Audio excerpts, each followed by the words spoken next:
अभी कुछ दिनों पहले इंडिया और चाइना के बॉर्डर पे जो कुछ भी हुआ वो आपको और हमको अच्छे से पता है। गलवान वैली की इस झड़प में भारत के 20 जवान शहीद हो गए और 40 से ज्यादा जवान घायल हो गए। उसके बाद से ही एक बार फिर इंडिया में बॉयकॉट चाइना काफी ट्रेंड कर रहा है। पर क्या असलियत में हम चाइनीज प्रोडक्ट्स को बॉयकॉट कर सकते हैं?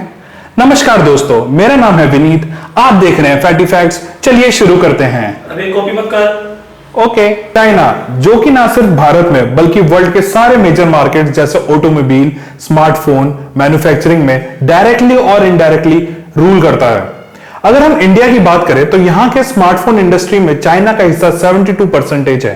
टेलीविजन इंडस्ट्री में 75% से ज्यादा का हिस्सा चाइना का ही है। इसके अलावा अगर मैं बात करूं तो पूरे इंडिया में जितने भी टॉयज हैं वो सारे के सारे चाइना से आते हैं। इसका टोटल मार्केट शेयर इंडिया में 90% से ज्यादा है। नहीं, इंडिया के जितने मेजर स्टार्टअप्स हैं जैसे ओयो, बायजूस, जोमैटो, फ्लिपकार्ट, इसमें भी कहीं ना कहीं चाइनीज गवर्नमेंट या चाइनीज बैंकों का एक बड़ा अमाउंट इन्वेस्ट हो रखा है।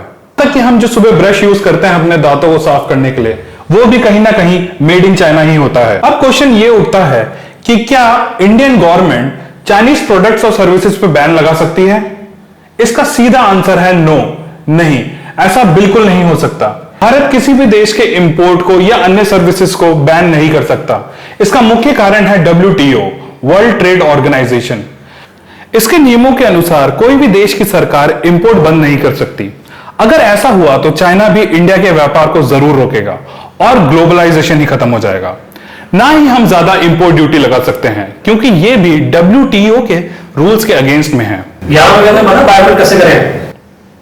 बता रहा हूं, रुक जाओ, बता रहा हूं। चाइना को बॉयकॉट करना पूरी तरह से यहां के इंडस्ट्री और लोगों पे डिपेंड करता है। हाल ही में इंडियन रेलवेज ने 470 करोड़ रुपए का एक प्रोजेक्ट जो कि उसने चाइना की एक कंपनी को दिया था वो कैंसिल कर दिया। मुंबई मोनोरेल बनाने के लिए 2 एप्लीकेशन आई थी और दोनों ही चाइनीज कंपनी की थी। वहां की गवर्नमेंट ने दोनों एप्लीकेशन को डिसमिस करते हुए यह कहा है कि वो मेक इन इंडिया को ज्यादा बढ़ावा देंगे।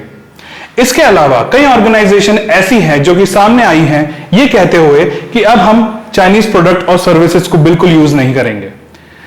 चाइना को अगर बॉयकॉट करना है तो हमें उसके विकल्प ढूंढने होंगे। अगर मैं इंडियन स्मार्टफोन मार्केट की बात करूं तो हम वर्ल्ड में दूसरे नंबर पर आते हैं चाइना के बाद। हमारे यहां पर चाइनीज कंपनी ने धूम मचा रखी है। Oppo, Vivo, Redmi, one plus जैसी कंपनियों ने मार्केट शेयर पूरा कैप्चर कर रखा है। हमें जरूरत है कि हम इसके विकल्प ढूंढें। इसके विकल्प क्या है? इसके विकल्प सबसे पहला यह है कि कुछ कंपनीज जैसे सैमसंग, एप्पल, ये सब मेक इन इंडिया फोन्स लेकर जल्द ही बाजार में आ रही हैं। इसके अलावा अभी हमें ऐसे स्टार्टअप्स की जरूरत है जिसमें चाइना का पैसा ना लगा हो। गवर्नमेंट को स्मॉल स्केल इंडस्ट्री को बहुत ज्यादा बढ़ावा देने की जरूरत है इस टाइम पे। और तो और अगर मैं सिर्फ एप्लीकेशन की बात करूं जो हमारे स्मार्टफोन में यूज होती है, उसमें भी चाइना का 60% से ज्यादा का मार्केट शेयर है।